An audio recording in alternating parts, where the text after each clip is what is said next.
Kumusta po? Sa ating ebanghelyo ngayon ay ina-accuse si Kristo na yung kapangyarihan niya sa pagpalayas ng demonyo galing ni Beelzebul. Sino ba yan si Beelzebul? One of the princes of the demons. One of the prince of demons. Siya po ang demonyo sa gluttony. Sobrang pagkain, sobrang pag-inom ng alak. Ang demonyo sa likod niyan ay si Beelzebul.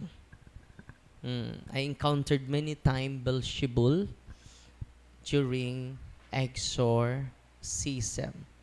Hindi po sila spiritual concept. They are spiritual person. Yung mga demonyo po ay totoo na persona. Katulad natin. Wala lang silang katawan. Pero they are person possessing intellect and will. Ngayon, dahil promise ko sa inyo, a series po ito of catechism, yung homily ko po, ay nag-live ako kanina, pero hindi na ako mag-focus sa homily. Dito ako sa ordinary attack of the evil spirit in us. Dalawa po yung atake ng demonyo sa atin, ordinary and extraordinary. Yung extraordinary, yung kanina, may sumisigaw. Yun po ang extraordinary. But parang nakafocus lang tayo sa extraordinary. But sa ordinary harassment of the evil spirit, lahat tayo hindi makalusot. Okay?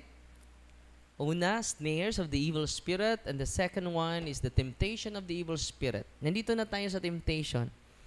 Bakit hindi mo elaborate ang snare of the evil spirit, Father? Tapos na. Continuation po ito. No? Focus muna tayo sa sinabi ni Saint Augustine, there are stages of temptation. The first one is suggestion. The second one is the pleasure. The third one is consent. Mag-focus muna tayo sa pleasure. Okay? Ready na kayo? Pleasure, ang sarap. Kalami. Nam, nam, nam. No? Sabi ni Father Chad Referger, page 222, pleasure follows the suggestion. Ang nauuna talaga sa temptation ng demonyo is suggestion. Maglagay siya sa utak natin. Saan niya ilagay? Sa utak natin.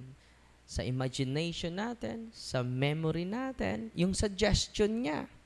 And then, kapag pleasurable, ito na po, nandito na tayo sa pleasurable moment. The second stage of temptation. Pleasure follows the suggestion. Ang nangunguna, suggestion. Masuggest siya sa mga images sa isipan natin. Pleasurable, kalami. Katamis. Pero itong pleasure follows the suggestion. Instinctively, our lower tendencies are drawn towards the suggested evil, and a certain pleasure is experienced. By the way, para maintindihan natin ito, may dalawang parte sa ating spirit, sa ating soul. The first one is the inferior part. Ano yung una? The second one is the superior part of the soul. May soul ba kayo? Kung hindi na yan sasagot, yung katabi nyo, yung soul niya ay walay na sa katawan. Patay na yan. So ngayon, kilalanin natin yung sarili natin. Yung kaluluwa natin may dalawang parte. Una, inferior part and superior part. Itong sinasabi ni Father Chad Referger, our inferior part drawn towards the suggested evil. Itong inferior part natin, yung lower part sa ating kaluluwa, madali lang ma-attract sa suggestion ng mga demonyo. Ano ba itong lower part sa atin or inferior part? Okay. Kikilalanin natin yung ating sarili. Ang ganda nito.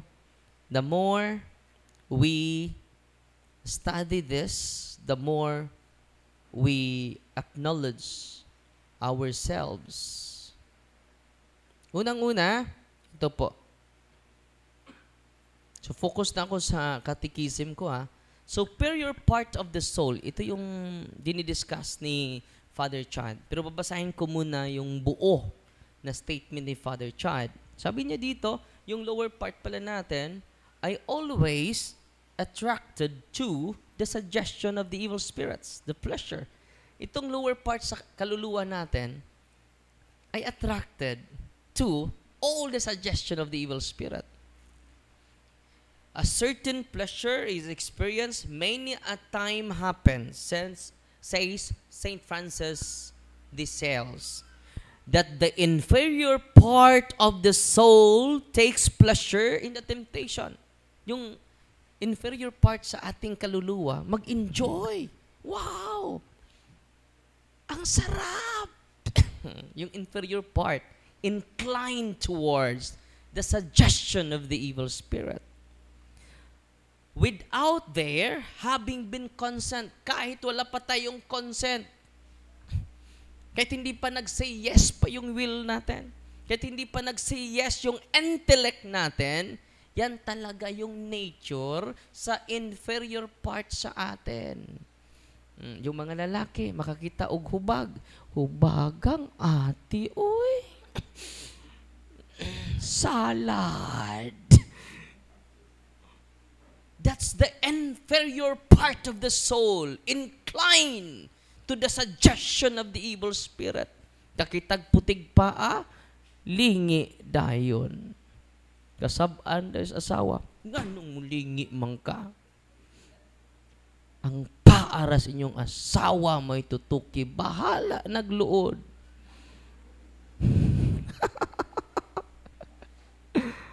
Inferior part of the soul is drawn towards the suggested evil. Yan talaga yung nature sa ating inferior part. Uy. Patuloy tayo, no? Nay against, without your consent, bigla lang yang papasok sa'yo. Without thinking.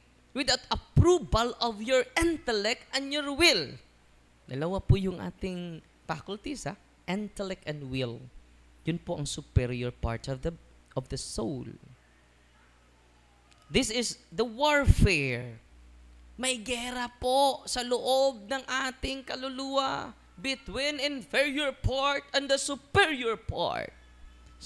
Saan ang gera? Sa loob natin. Uy.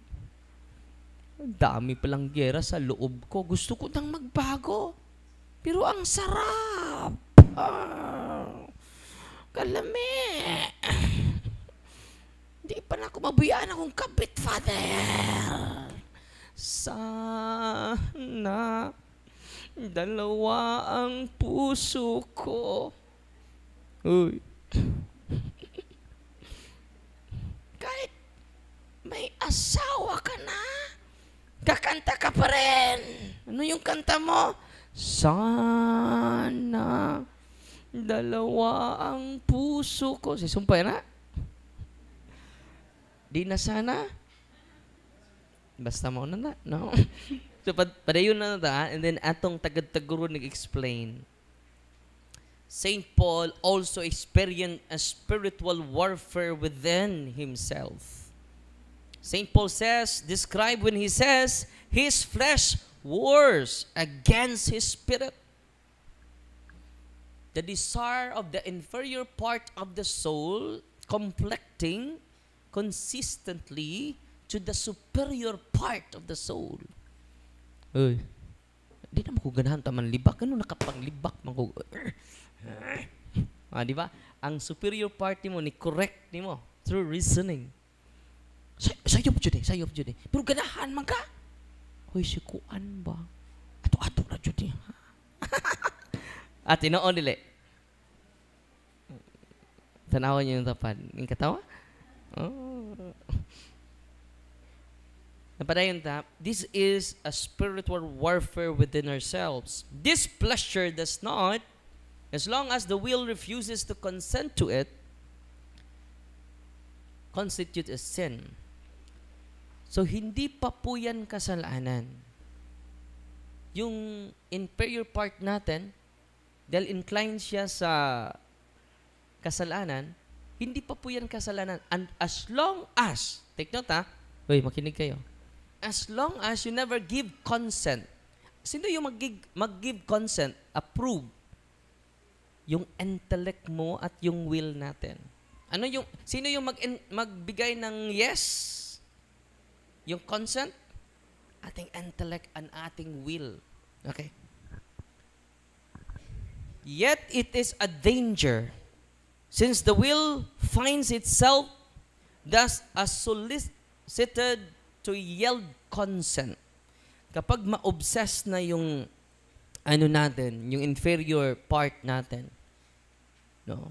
Dahan-dahan, makontaminate na tayo. So, ano ba yung superior part of the soul? This is what makes us spiritual beings capable of reason, free will, and love of God. Ano itong superior part natin? May reason tayo, di ba? Alam naman ng mga politiko na hindi maganda yung corruption. Totoo, hindi. Alam nila yan. May ghost project, may ghost employees din. Laging nag-receive ng mga salary without service. Oy, totoo. Hindi lang ghost yung project natin. Ang daming mga ghost employees. Oy, totoo, hindi. Alam nilang masama yon, but they follow more so to their inferior part of the soul, the lower part of the soul. Ano yung superior part of the soul? Our powers, our intellect and will. Ano yung intellect? Allow us to know the truth, understand God, judge between good and evil. Yun po yung intellect natin. Alam natin na masama yung maghingi, tatanggap ng pera during election. Pero ang sarap eh. Ang sarap. Kapag hindi natin tatanggapin, Father, pupunta yan sa leader. We justify because we follow the inferior part of our soul, inclined towards the suggestion of the evil spirit. And in the will, intellect and will, ito po yung superior part of the soul. Ano yung superior part of the soul? Nasa inyo lahat yan. Akala nyo, ka-Father Darwin lang ba yan? Yung katabi mo, may intellect and will yan. Unique ka. Amen? Wala na akong magawa sa buhay ko, Father. Ganito na ako eh. Hindi totoo yun.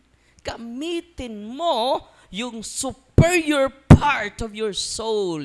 You have intellect and will. It is freely given by God to all of us. Therefore, before the presence of God, we are equal.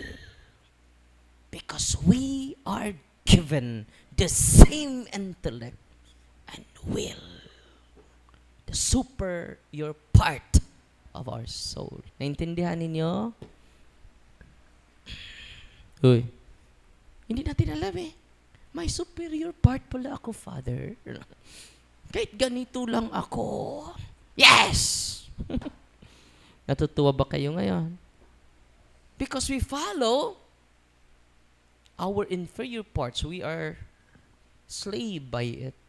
So ngayon, ina-explain ko sa inyo yung parte sa atin mismo para maintindihan natin yung sarili natin at maintindihan din natin yung mga kapatid natin bakit sila nabilanggo sa inferior parts. Ano itong inferior part? Inferior part of the soul. This includes bodily instincts, emotion, and passion. Diba? Reactive tayo. Yun po yung inferior part of the soul. concupiscible appetite, attraction to pleasure things, food. Kita tayo ng pagkain, kalame, kahumot sa buwad. Sabay nagluto og buwad. Humuta, oy. No? Kakita kag litson, wow. That's the inferior part of the soul. Irascible appetite. Ano yung concupiscible appetite? Incline tayo to pleasure. Wow, ang ganda. Wow, ang sarap. Incline yung inferior part of the soul sa pleasure. Kalami, kaanindot, katamis. Yan po ang inferior part of the soul. An irascible appetite, reaction to difficulties, anger, fear, pride. Ako lang tama. Sino bang pare dito? Ako lang! Ako ang magrisa. Paghuwat mong papari mo, ako'y magpatinhe. Irascible appetite. It is part of the inferior part of the soul. It is inferior portion of our soul. Okay, patuloy. The superior part, law of my mind. Ano itong superior part? Law of my mind. Ano yung law of my mind? Reason and will. Di ba? Minsan ay mas malakas pa yung inferior part. Galit ka na! Wala ka na, irrational ka na. Hindi mo ginamit yung reason mo. Pwede naman gamitin mo yung reason kahit hindi, itay mo yung inferior part natin. Law in my members. Ang second is inferior part. Ano itong inferior part? Law of my members. Meaning part of my senses. Fleshly desires. This is the inner conflict. The soul knows what is good but feels pulled toward what is bad. Sabi ni San Pablo, gusto kong bumait pero di ko magawa.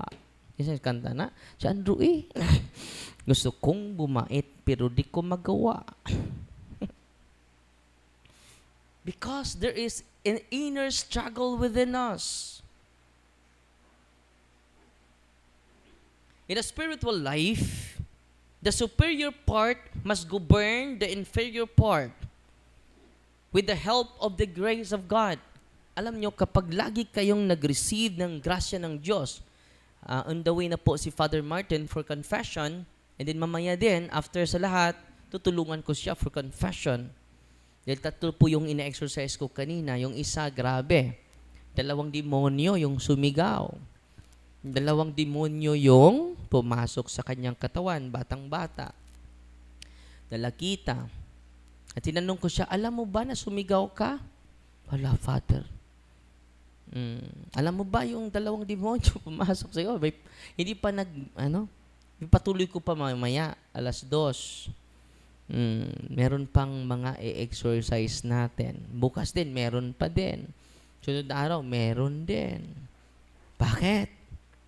Nakatulong yung mga demonyo, ginagamit ng Panginoon para mabuksan yung isipan ng mga magulang. Dahil yung mga magulang ay busy sa negosyo. Wala nang panahon sa pagsimba. Wala nang panahon na magkaisa yung buong pamilya sa pagdasal. Nakapasok yung mga demonyo. At sabi ng isa doon, Father, may tumawag sa akin. Mga 20 siguro, Father, may nasapian sa isang paralan dito sa Bohol, Father. Ko salamat sa Diyos. Marami naman kaming ma-evangelize nito. Uy. Huwag na kayong matakot. Mga nanay, mga tatay na nandito, gamitin nyo yung prayer ng simbahan kung mag-react ang anak ninyo. Kayo na ang mag-deliverance. Dito, ini-empower namin kayo. Not to threaten you, but to empower us to be dependent on God. Kami dito ay tutulong lang sa inyo. Once a month lang ako mag-exercise sa mga possess. At yung ay yung pamilya ang magdasal para sa kanya. Dahil hindi ko kaya po ako lang mag-isa. Kaya nga may deliverance ministers tayo. Huwag kayong matakot po. Bakit dumami yung mga demonyong sumasapi sa pamilya natin? Because we are full of fear. Puno tayo ng takot. Kung ako lang, nung una, nung dinalahan ako ng possess, kung ako lang, ay natatakot talaga ako una eh. Niputi ako itlog, Father. Ayaw ko. Nganong ako man. Ikaw lang tudluin ko. Pero nakita ko, natatakot pala yung mga demo. Ako takot. Takot din demonyo. Pareho kami. Nung una kong na-encounter yung demonyo, takot ako. Paglapit ko sa demonyo, takot din yung demonyo. Pagkapareho kami dapat hindi kami pareho. And then I increase my faith. Hindi na kami pareho ngayon. Uy. I increase my faith. When you increase your fear to the demons, pareho kayo. Wala kayong pagkaiba. Mga magulang na nandito, family members na nandito, increase your knowledge. Increase your faith. That's the reason why we established this center to empower all of you. Amen. Shh, natatawa ba kayo ngayon? So patuloy tayo last 2 minutes. Katikisim po ito hindi ito homily. Yung homily mo, Father, saan? Nandun sa live ko. Para hindi natataas yung aking katikisim. So ngayon, ito, importante po ito. So, yung grasya ng Diyos, tayong lahat, kasali si Father Darwin, will receive the grace of God, the grace of purification. Lahat ng kasalanan ninyo, isumbong ninyo sa pari. You receive the grace of confession. For how many years you never receive it? Only the grace of God can put an order to the 2 parts of the soul. Superior parts must govern our inferior part. With the help of the grace of God. Paano yun? Na-disorder na yung society natin. Why? All of us never receive the grace of God. We depend only on our own strength. Nagbabatay lang tayo sa lakas natin. Totoo, hindi. Now, pasalamat tayo, Father Martin is on the way. And then, kung hindi maubos ni Father Martin, sasamahan ko siya for confession. Mamaya na. Dahil mag-exercise muna ako sa mga nademonyuhan. And then, after deliverance, lalabas ako po. And then mag-anointing of senses ako mamaya, anointing of the sick then. So, patuloy tayo. Last 1 minute na ba? No, wala naman ko yung oras. Ugma na lang ni nato tiwason. Sabi ni Lolo, kung magpinto si Lolo niya, katugo na siya sa doy. Unya na ni nato tiwason atong storya ha. Tungtong sa gapas na impas. Tungtong sa upos na hipos. Ugma na punta mag-story doy. Sige lo, mga tug na ta. So karon, kaya wa naman ko'y oras, tungtong sa gapas na impas. Tungtong sa upos na hipos. Ugma na nako tiwason na. So how to reconcile and unify the parts of our soul. Amen. Halug manindog apil lang nangatog. Hukawa na ninyo. Atong ampuon ng pag-ampo sa katawhan,